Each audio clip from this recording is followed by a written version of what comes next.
How many of you have heard of Tide Center? It's an advocacy group heavily funded by far-left billionaire kingmaker George Soros that sponsored some nonprofits who've justified, believe it or not, Hamas's bloody attacks and earned more than $1.2 million through contracts at the Department of Education and other city agencies.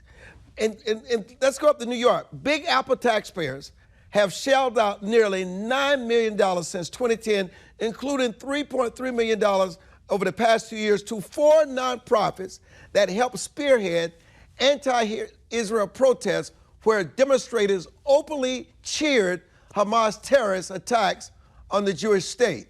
And let me just tell you this, a post-examination of city records shows more than $4.25 million, or nearly half of the cash, was funneled through yearly pots of political pork that city council members dish out to help raise local support and sway votes during re-election bids. Scott Waller is Capital Research Center's CEO.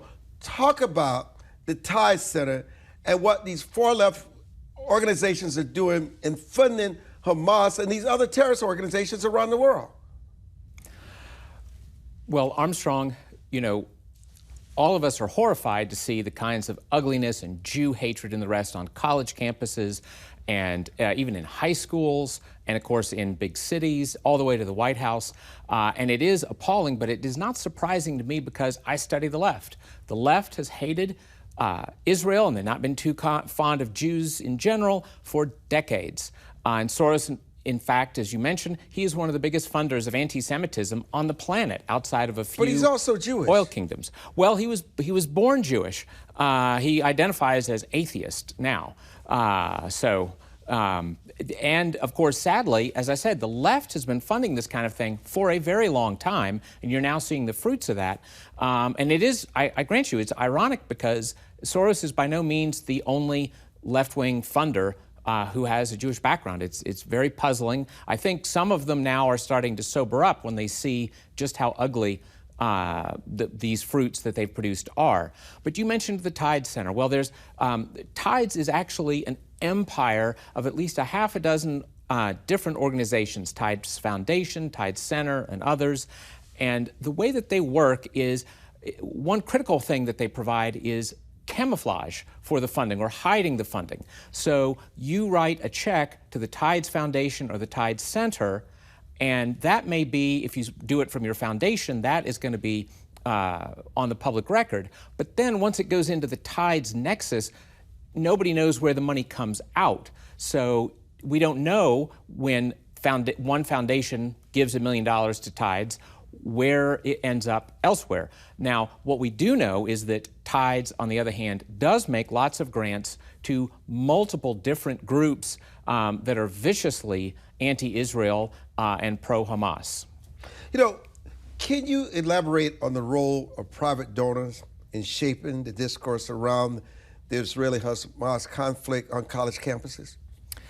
Yes, again, the entire left-wing network of this, what is typically called dark money, at least it is if conservatives are doing anything like this, that has been funding all sorts of lefty efforts that are anti-Israel. Give you a great example, a group called Palestine Legal, right? It gets its money through the Tides network. We don't know from who the original donors were, we also know that a lot of that money comes in using the Act Blue platform that is the standard left-wing platform for left-wing politicians and left-wing nonprofit groups. And again, nobody knows, if I gave money tonight to Act Blue saying I want it to go to Samadoun, say, this particularly nasty anti-Israel group, you're never going to be able to tell that I gave that money because all you know is that I gave money to Act Blue, and then you know that Act Blue gave money to the Tide Center. Nobody has any idea what's actually happening. If they didn't have these kinds of networks to hide the funding, they wouldn't be as successful at raising the funding. How do you see these donor influences impacting the broader understanding of conflict among students? Well, that's a very good question, and it actually gets to the heart of the whole problem. Because, why do you have high school kids who couldn't find the Mediterranean Sea, much less Palestine or Israel, on a map, instantly be, I'm against Israel and I'm for Hamas? And that is because the left has taught them that anybody who has any suffering in his life or isn't doing as well as his neighbor is oppressed, and therefore he's all good. And then there's some incredibly evil oppressor who is causing him to fail to flourish and have his wonderful life. This Israeli-Hamas conflict, sadly, gets put into that crude, false matrix so that Palestinians suffer and Israel does well, therefore Israel is a cruel, brutal oppressor.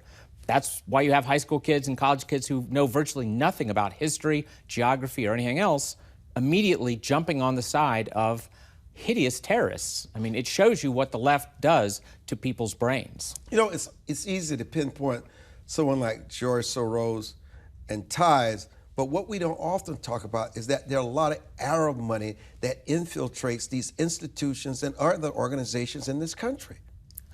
Well, you're right about that too, Armstrong. I'm a Georgetown University graduate, and Georgetown has long had, for instance, generous support in various programs from the Arab oil world. And you see the same thing, the Chinese communists, of course, are also famous. I mean, the degree to which foreign funders infiltrate colleges, and then another part of this intellectual world, the DC think tanks. Even the Washington Post has done some good reporting because they were so scandalized to see Qatar or UAE, for example, giving money to places like the Atlantic Council, which is a very serious thing. It has all kinds of people tied to Capitol Hill with it. For instance, Senator Sheldon Whitehouse, a bête noire of mine, his wife receives money from the Atlantic Council. Well, be interesting to know how much of that money came from UAE and other oil kingdoms, especially given the senator's hatred of anybody who's supported by oil money. Here's another fascinating number: $40 billion. What could this number possibly represent? Well, I'll tell you what it represents, America. It represents the total amount of aid given to Palestine between 1994 in 2020, $40 billion. Are you kidding me? Just take a look at what Palestine looks like. All that aid money, where do you think it went? Do you think that $40 billion was spent building up the infrastructure and feeding its poor people and building hospitals? Do you think it just vanished into thin air? No. We know exactly where that money went. It went to the leaders of Hamas and to the pockets of the higher-ups in Hamas. International aid to the tune of $40 billion has gone into building weapons and funding the lavish lifestyle of terrorists. So the question that remains, Scott, is why do we continue to give money to countries like Palestine when we know exactly what's going to happen to it? It's not like this is all a secret. We know how wealthy Hamas leaders are, and we know how much money we give to Palestine, how much the entire world gives it. Just think about this. 3 of the top 8 leaders in Hamas is worth a total of $11 billion who live a lavish lifestyle. Whom do you think is funding this? Well, I couldn't agree more, Armstrong. And I am so old I can remember when Yasser Arafat was the head of the Palestinians, and he did exactly the same thing. His wife gorged on the finest things you could buy in Paris. When he died, it was revealed he was a billionaire. If you care about suffering in Palestine, then you sure ought to care about that kind of ridiculous funding. And by the way, don't forget, it isn't just our government giving money to Palestine.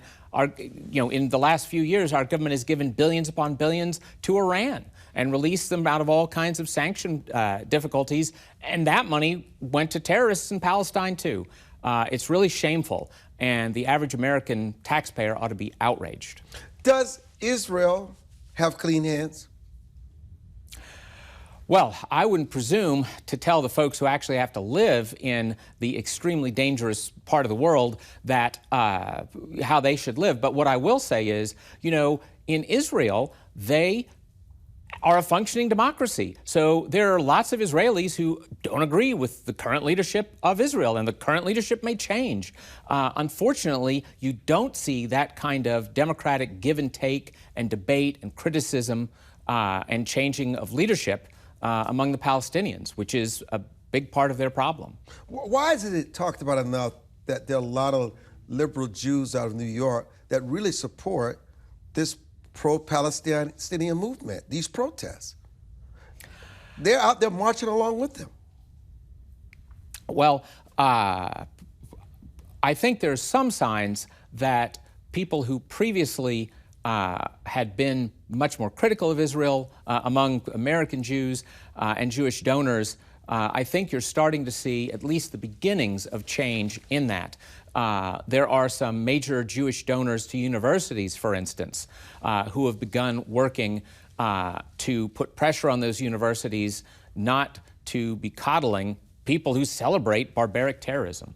You know, look, if a country wants to fund terrorism, they should just outright state it. It's not like they're out of touch, okay? And no one is not going to eventually figure out what they're doing. They can obviously see that there's zero progress in Palestine, yet the money still keeps flowing in. And what do they have to show for it? If you want to stop Hamas reign in Palestine, it's simple. Stop giving them money. Cut off all the aid, and that'll cut off their ability to build and purchase weapons. Cut off the aid, and it will prevent more deaths and more terrorist activities. We all know how resourceful Hamas is, how they've used water pipes provided by Israel to aid Palestinians into rockets. What do you think they're going to do with $40 billion? We just have to stop this. You know, how can people find out more about Capital Research Center?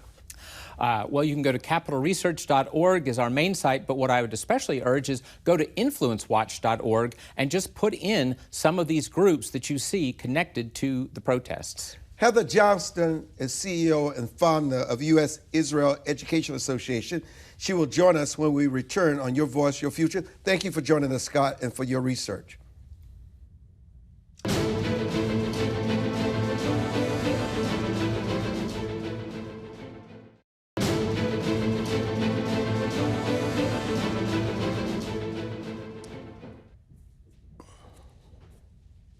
And welcome back. Heather Johnston is the founder and CEO of the U.S.-Israel Education Association. What is your association? Well, we have a wonderful education association where we're really strengthening the U.S.-Israel collaboration, working with Congress, educating, taking senior leaders of Congress on advanced trips to Israel through the West Bank. And so we've been at this for about a decade and a half, and it has been an extraordinary process. We feel like we've contributed greatly to the U.S.-Israel collaboration. You know, why does it appear that so many young people on some of the most celebrated Ivy League institutions in the country are so misguided, so indoctrinated, where they show just complete blind solidarity to Hamas? Where is this education coming from? It's remarkable, Armstrong. It is so hard to believe that we're watching our college campuses erupt into this extraordinary lack of understanding. It's not just anti-Semitism, it is absolute ignorance to the real reality that's on the ground. It's a departure from reality. It's the height of surrealism. But how do you take a kid from high school to college and they become so fervent? I mean, death to Jews, chanting slogans that they really don't understand what the meaning is, attacking kids. I mean, even if you disagree with them, but attacking them, right, brutalizing them, where's it coming from? Well, it's an indoctrination of hate. From where?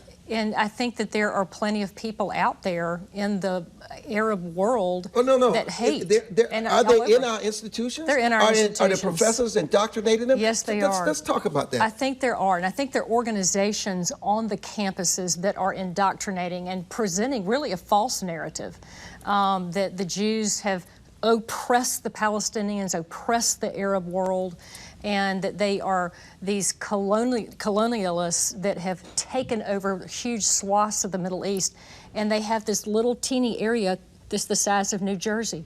And he comes to the West Bank, and Israel only lives on 7% of the West Bank. Did you hear what I just said? 93% of the West Bank is where the Palestinians live.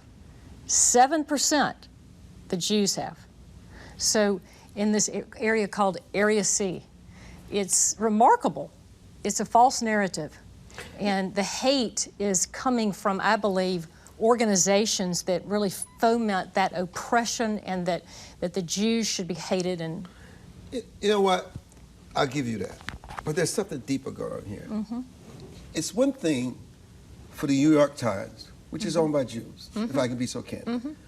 When the hospital blast happened right after the war began, the headline was Israel demolished this hospital.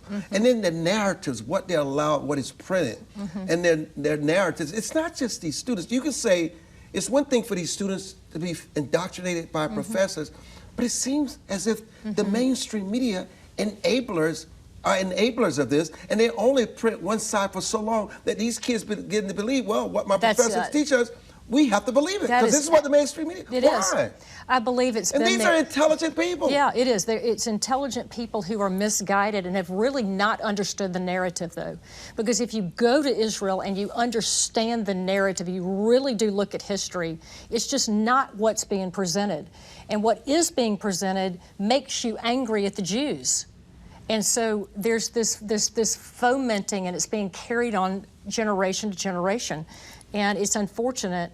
I think that what we're seeing, though, is that when evil is exposed to the utmost degree, finally people start going, wait, that does not look right. Something is wrong with that. People start going, that is not right on our college campuses, and we're going to defund that. We're not going to pay for that anymore. The donors aren't going to support that anymore, and you can change your situation on these college campuses. And I think that's the redemptive part of what could be taking place here. You know, it seems as though that if Hamas or the Palestinians say to the mainstream media or to students on these campuses, this is what happened, these are the results, these are the casualties, this is how this came about, there's no need to check out whether any of this is true. It's as if they go with the story. Mindless, blind. But if Israel, it has to be tested, vetted. When they talked about the kids that were beheaded, how they were savagely killed, and all this, it's as if it had to be verified again and again before the mainstream media and people who are sophisticated and educated decided, well, maybe Israel is a victim, the Hamas this time. Maybe, why? Well, I think that has been the responsibility, that's the leadership responsibility. And I'll be honest with you, I'm with the Israeli leaders all the time. I'm over there 3 or 4 times a year. I take Congress over there. They don't mind being the leaders inside the Middle East. We've got to have an adult inside the Middle East that's able to lead. And leaders take responsibility. They're able to show the facts. And so Israel has made it their ambition. When they see terrorist acts take place, they go get the film crews to come in, come and film this, come show what's taken place, and we will show the world. And so But that standard doesn't exist for the other side. No, it does not. And so they live with that imbalance. They live understanding that the world is against them. They know who they are, though. Yeah, but then you have members of Congress, like the Squad, like to leave. Who's unapologetic in the things that she says, and you have Ilhan Omar, and you have members of Congress. I mean, a member of Congress that was just censored, who's literally no different than the protesters. Right, they're no different, but she's playing to her political base. I mean, there's no question about that. Her district is Palestinian, and she is carrying this burden that is misguided. And so she Do you think she actually believes what she advocates? Do you think she's brainwashed also? Are you kidding me? I think she members of Congress it are to just the fiber of her being. Indoctrinated just like the students on college campus. Yes, that is exactly right. This is not a show. It is not a play of things. This is who she is. It's where she's come from, her history. It's where she was born. I mean, her family's there. So she's living out a narrative, and she's emotionally subscribing to it. She's narrating it for the public, and that is her story, and she is sticking to it. But it is fascinating to me, the Biden administration's evolving approach to this Israel-Hamas conflict. They want to push humanitarian. They want to stop for a few hours and make sure they get humanitarian aid in there. But yet, Hamas, in the New York Times, I read it, they could care less about the Palestinians. They wanted to escalate a regional war. They're using the funds to build their weaponry, to deny the people in Gaza food. And when the people in Gaza were trying to leave, they would shoot them down like animals. Right. You don't care. But even with this in the New York Times, people still want to give them the benefit of the doubt that they're justified in fighting a colonialist apartheid regime. That's exactly right, and it just continues to be reverberated over and over again in the news. I think that Israel is proving, and as the Biden administration has stepped up more to the plate and is standing more with Israel, more vocally next to Israel, putting our military might in the Mediterranean Sea, and has taken an actual stand. Even the State Department today said, what would be nice is, rather than Israel not having to bomb the hospital, would be if Hamas would walk out of the hospital, if they would stop putting their command centers under the hospital, if they would retreat on their prerogatives inside this war, and if they would release the people out of the hospital, if they would have taken the fuel that was offered to them by Israel yesterday. That was the State Department spokesperson today. So as Biden's administration has stepped up more and has been much more vocal, standing with Israel, and yes, there's certain things that are being said that bring confusion. For the most part, in a comprehensive way, we've had an administration that's standing with Israel during this war. So I think that's affecting that liberal base. It's affecting how the media is playing this out. And so that's a little bit of where we are today. Yeah, but you have protesters marching to the president's home saying that he's a supporter of genocide. They're crazy. You know, where do we make progress in terms of educating and changing the narrative? Where do you fall short? Well, I think that what we have to be speaking out there, and Armstrong, you're doing this really well, I think that we have to be helping world leaders and then helping young people on campuses to define reality accurately.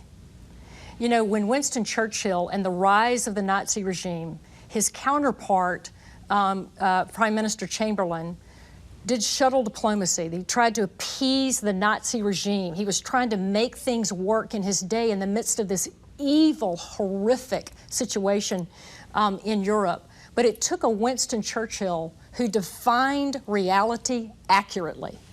And he chose a side, and he went with that side, and he stood there to the end, and he defended liberty and freedom. And in doing so, he liberated the world of the Nazi regime. He goes down in history as that. Our young people, these people protesting in the streets, we've got to help bring reality to the United States of America. We've got to define it accurately so people can choose a side and stay on that side. And I think that's what's happening in the world today. I think nations are choosing sides, international leaders are choosing a side today. And we've got our Congress choosing a side, mostly with Israel. And I believe that the United States has chosen Israel. I believe that's happening. You know, I've been to the Holy Land 17 times. My history tells me that the Muslims, many of them fought along the side of Adolf Hitler during World War I. The Arabs had the worst slave trade from Africa. That's often not even talked about in the history books. It's just glossed over as if it did not exist. And I never thought it could be possible that a Holocaust could happen again. Yeah, I know it. In the United States. But when you listen at the environment and what people are saying and you speak to them privately, you know, it's very possible. Yes, you see how that train of thought, those emotions, that narrative can come into a whole other generation and can be believed and then executed. So it's I'm watching Congress make some changes, and we're watching both the House and Senate come with anti-Semitism laws, where you're going to see the enforcing of a law against anti-Semitism on campuses. You're not going to see campuses continue to be funded, colleges, universities continue to be funded with government funding anyway.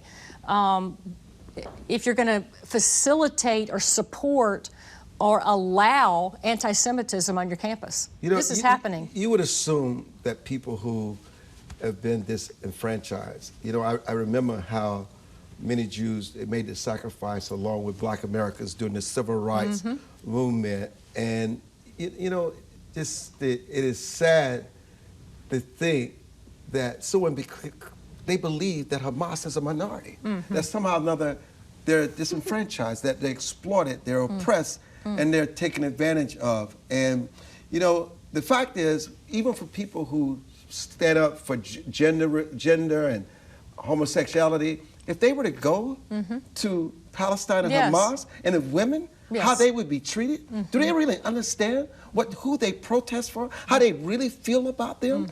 And what happened on October 7th? They just did not kill Jews, they killed Muslims. That's right. They didn't care. They killed indiscriminately people. Right. They didn't care children, they didn't care. Their goal was just to kill people. They could care less about these people who protest. They're just useful tools for them. That's right. And I think you accurately defined that. And I think Hamas, if you look at their charter, they only have one focus, one mission statement, and that was the annihilation of the Jewish state. They exist as a terrorist organization. They're a non-state actor. They're not anything except for they are an organization that took the helm of the Gaza Strip. And it's unfortunate because that was their one and single aim. So whoever gets in the way, whether you're a civilian, you're a doctor trying to take care of a child in the hospital, we're going to kill you if you get in our way in our effort to kill Israel. And just remember this, they would like to bring Gaza to New York City or Los Angeles. And they just don't hate Jews. They're envy because their governments cannot measure up to the success and what Israel has been able to accomplish.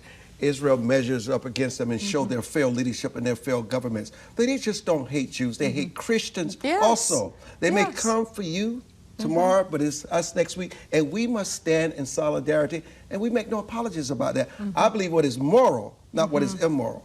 And their mission is immoral. And you can lay down your arms, you can all ceasefire, they will continue to kill you until they exterminate you from the face of the planet. Heather Johnston, thank you so much for joining us. When we come back, this conversation will continue on Your Voice, Your Future. I'm Armstrong Williams.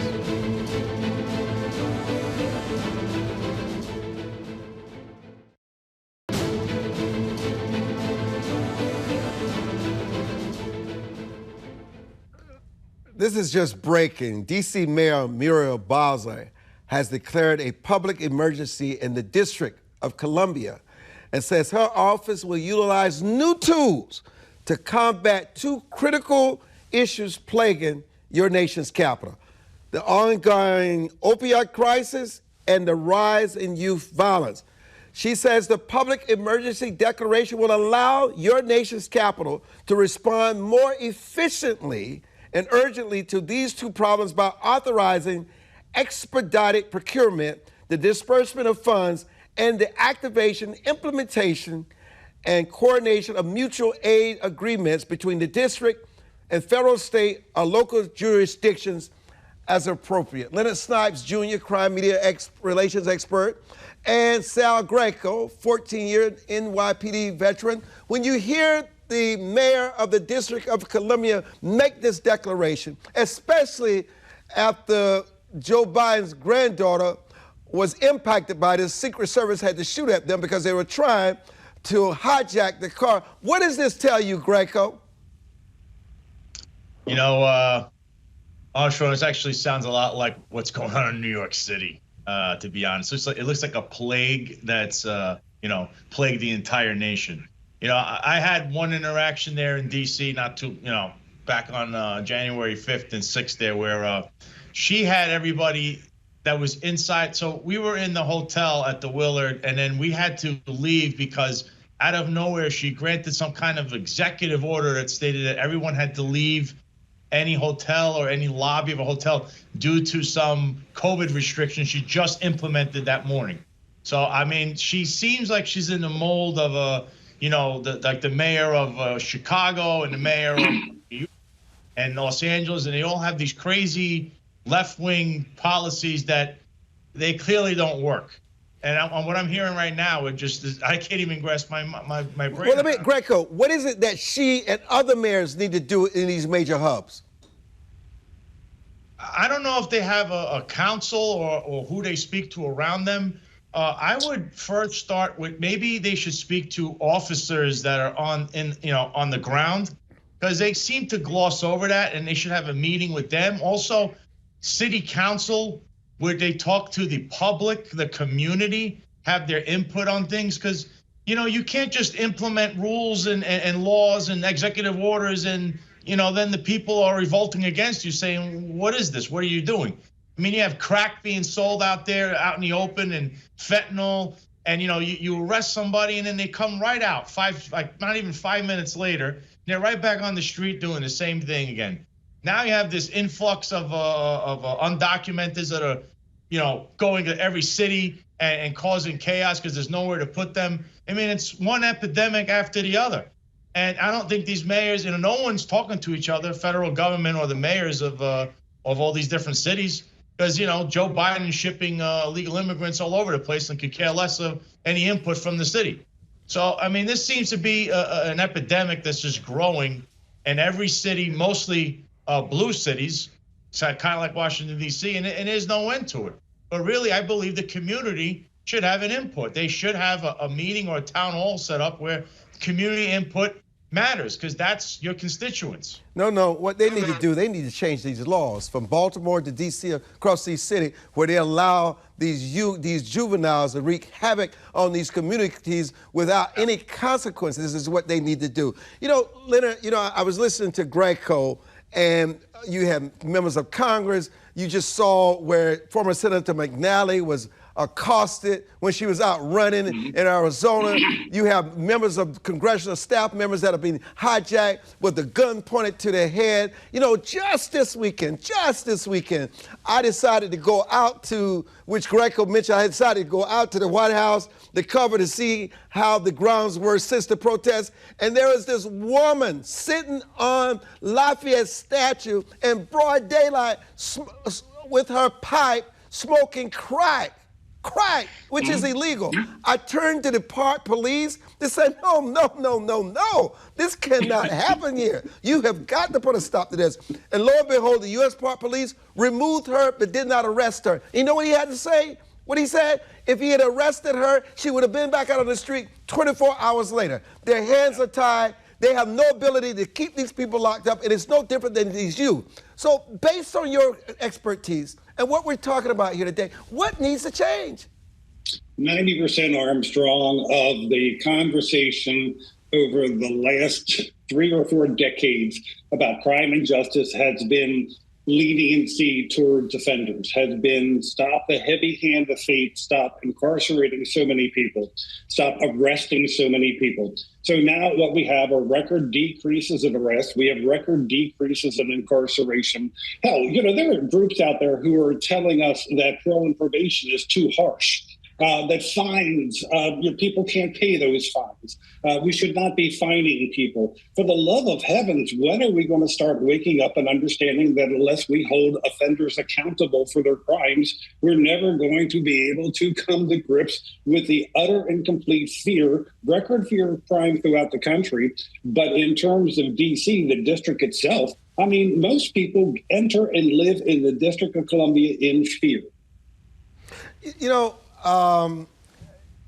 Greco, look, is it too late? I mean, from New York to Baltimore to Washington, D.C., to Atlanta, to Los Angeles, and they decided to clean up San Francisco just because the heads of states are there and the president is going soon, so they can clean up the city because Jinping is there. But after he leaves, then it goes back to the normal with all the camps, all the drugs, all the opioid, all the crime. But for a few days, we're going to make it seem like it's perfect. What is going on with these elected officials? They have no kind of loyalty to the voters to make their streets safe, to make their communities safe, to clean up these drugs, to clean up the homelessness, to stop this juvenile violence. The criminals are running the asylum. You know, Armstrong, you just mentioned one thing, and the key here is the word accountability. There's no accountability, whether it be for elected officials or in the police department. I mean, in the police departments themselves, they don't hold each other accountable. You have rogue, I mean, I could just take my former organization, NYPD. There is all kinds of corruption going on in New York City, from the mayor himself, Eric Adams, to the police commissioner, I mean, it's just chaos going on up and down the ranks. And when no one's being held accountable, and then they have these arbitrary rules where they terminate somebody like me because they didn't like that I was a friend of someone that they didn't like, but they themselves are hanging out with criminals and felons and all night long in nightclubs. I mean, this is the upper echelon, the NYPD. That will now translate to the street, because if you're okaying this kind of behavior, how can you be the ones to judge other people, the regular civilians in the street, or the criminals, because you're hobnobbing with them? So there's all kinds of no accountability being laid out here. The elected officials, what are they doing? They basically come out there. They come out there to pander for votes for about, whatever it is, election time, and then they disappear again. I mean, if they come to a rally, if you have a rally like these rallies that happen in New York, where they're rallying against the illegal migrants and illegal undocumented people that are moving into these locations in the shelters. I mean, when a politician shows up, everybody just wants to leave and go home. I mean, they had one rally where there's like 5 people there. Meanwhile, where you have the grassroots community, the people having their rallies, there's thousands of people there. So it's, again, there's no accountability. I still believe in the system where you still can elect people, but it's very hard in these blue cities where it's 7-1 Democrat to Republican. And these moderate Democrats who may or may not break an election either way, they're either staying home or they're still voting the same way. Yeah, but Sal, what about law enforcement? I mean, you guys turn your head on certain crimes. You operate in groups. You feel your hands are tied, and so it gives you a reason. Why am I going to bother? They're going to put them back on the street. They're crimes that you can stop, but you just turn another way. What about law enforcement commitment to do the right thing, protect the communities, and not because of, but in spite of the leadership?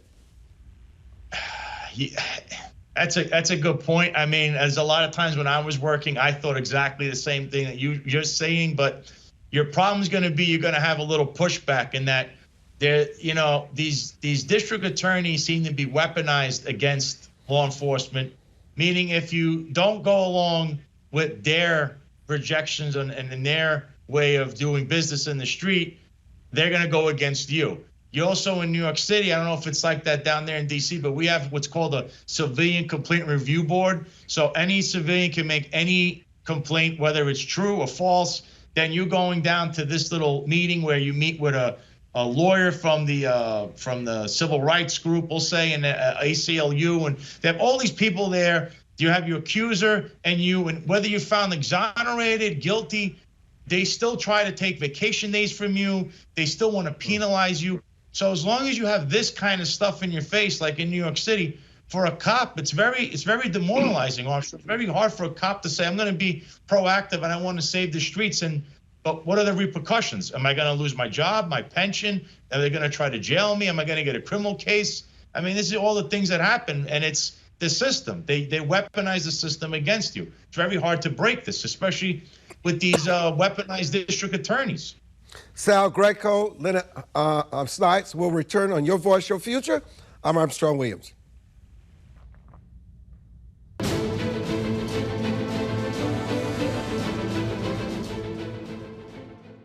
If you believe every child is deserving of a quality education, please go to educationjusticefoundation.com.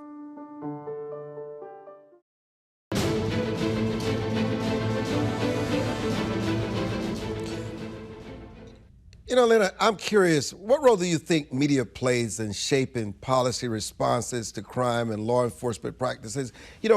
Sal makes an excellent point about how they make it so difficult for law enforcement to do their job. Anybody can make allegations against them to cripple them. The system does not want them to tackle certain crimes. What if the fourth estate were to do their jobs? How would this change? I'm sorry, Armstrong, the question is again, if the state? The fourth estate is the media. What if the media held these politicians in these streets accountable for this crime and these opioids? What if they decided to do their job? The U.S. Department of Justice just declared a crisis in staffing of law enforcement. We have tens of thousands of police officers that have left. We have a lot of police officers who have been completely demoralized. Quite frankly, the media, unfortunately, is a big part of that problem. During the use of force demonstrations that happened all throughout the country beginning in 2014, the media made law enforcement out to be the enemy. And a lot of people, tens of thousands within law enforcement, basically said, okay, if you're going to make me out to be the enemy based upon the illegal crap, admittedly, that a handful of people were engaged in, and if you're going to stereotype a million human beings, we're out. We're done. We had family members all throughout the country insist that their loved ones get out of law enforcement and get out of law enforcement now. So the media was a big part of that ridiculous stereotyping of cops. If I would basically encounter or use the same stereotypes towards African Americans or towards women or towards Latinos, my career would be over. But, media felt perfectly comfortable in terms of doing that to 1 million people within law enforcement. And so, you have this problem throughout the United States of people basically saying, that's it, I'm done. If you're going to respond that way to me through the media, if the media is going to portray me as being this brutal, hard person who just does not care about the larger society and he just does not care about enforcing the law properly, I'm leaving. I'm getting out. Sal Greco, and I can tell you felt betrayed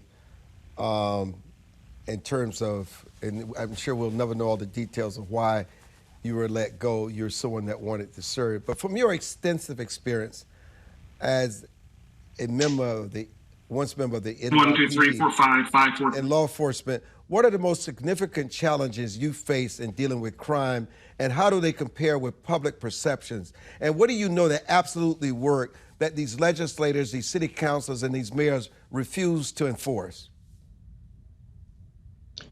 Well, Armstrong, they seem to. I mean, I was a big person. I enforced drunk drivers, DWIs. That was my pet peeve, because I figured out in New York City Police Department, when you go for a crime that you want to stop, like a robbery or a burglary or the bigger crimes, those rely on witnesses, and you need them to come to court, and anything could happen. It's kind of like a crapshoot. You think you have a solid case, the witness will get on the stand. Next thing you know, the defense attorney's ripping the witness to shreds. I always like these, drunk driving arrests, because it's one-on-one. It's my observation versus you. Everything was now on body camera. So when I went to court, I had an impeccable record. I never lost a case for those reasons. I was very meticulous with my work. And I believe city council in New York City, they still like the fact that cops would enforce drunk driving or DWIs. But you're seeing it now not even barely being enforced out there. And that's because of the way that cops feel. Because cops feel that nobody has their back. As you could tell when you were stating before, when you arrest somebody, they're out in 5 minutes. There's been cases where I know cops that were arresting somebody for some offense, and then as they're finishing their paperwork, they take them down to central booking or whatever the case is that they send them down there for. And they're coming back before he's done with the paperwork. He was supposed to voucher this person's property, and they're already coming back to pick it up within an hour. So that's where we're at. And you can't, the laws in New York, where Cuomo changed them, were all these ridiculous laws, and you only have a certain amount of days for discovery. And this kind of stuff was weaponized in order to favor the criminal. And I don't mean like, I know that we're trying to fix the criminal justice system, and some things are a little egregious, but you understand that those big criminals and the big crimes are now those people are now taking advantage of the system because there was never any checks and balances to it.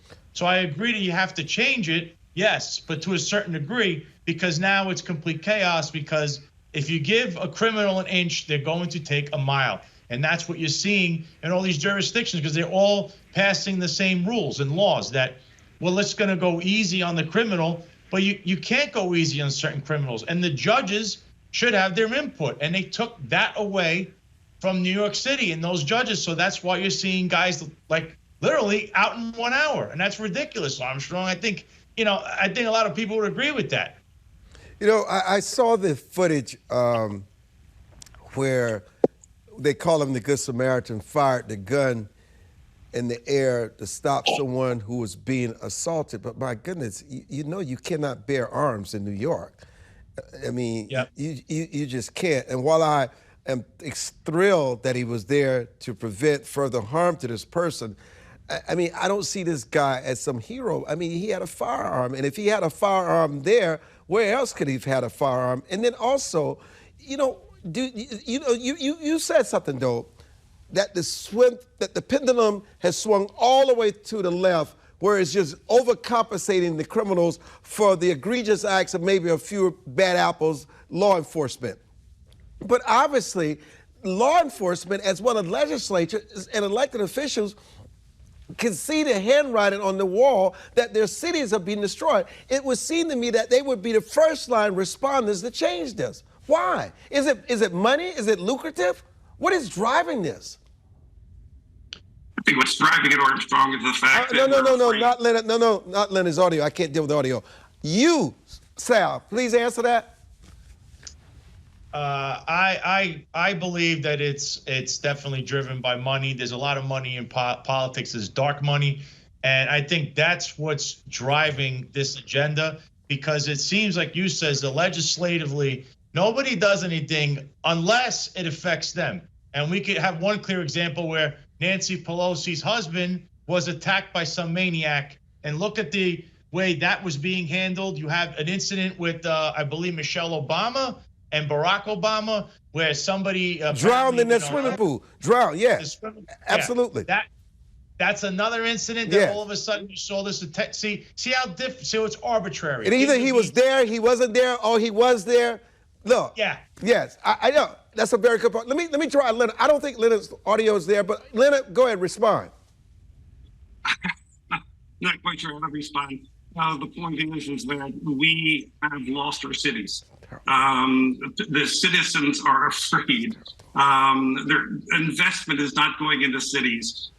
Cities are being destroyed, and we're letting it happen. And why we're not pushing back is completely beyond my comprehension. The overwhelming majority, where this is really hitting the hardest, is the poor communities and cities, or the poor African-American communities within cities. These kids are growing up, so their entire lives afraid. They're afraid to walk the streets. They're afraid to leave their homes. It's just so sad. It's so incredibly sad, but nobody else sees it that way except the people who live in those communities. And because, the people who talk about crime more often than not, they don't live in these communities. They live far away from these communities, and yet they want sympathy for criminals. Either you're on the side of the criminals or you're on the side of the average person. And I'm on the side of the average person, and I want to see the average person safe. I do not want to see people live in fear. So until we start holding criminals accountable, until we start holding politicians accountable, this is going to continue. I've been to numerous community meetings in Washington, D.C., where the individual people were standing up and saying, do something to keep us safe. But nobody ever seems to listen to them. And I have no idea as to why that occurs without the citizens of any city, especially Washington, D.C., rising up in rebellion against the justice system as it currently exists and the politicians as they currently exist. Why that's not happening is beyond my comprehension. Sal, in 30 seconds, if law enforcement in the cities, if they supported them, wanted to change this overnight, could they? You see a drastic change. You let the NYPD do their job, you'd see a big change in New York City. I'm not talking about the Fugazi numbers that Eric Adams throws out there because they're all fake. I mean, crime is up The last 2 years, crime has been up through the roof, and he's just saying, "Oh, crime is down 0.1%. Give me a break." Listen, let the cops do their job, Eric. You heard it from Sal Greco. You heard it from Leonard Snipes.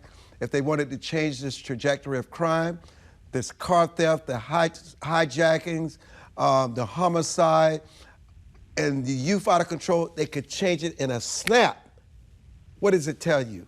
You must be the change. You must demand it. Thank you for joining us for this edition of Your Voice, Your Future. We want to thank all our guests. I'm Armstrong Williams.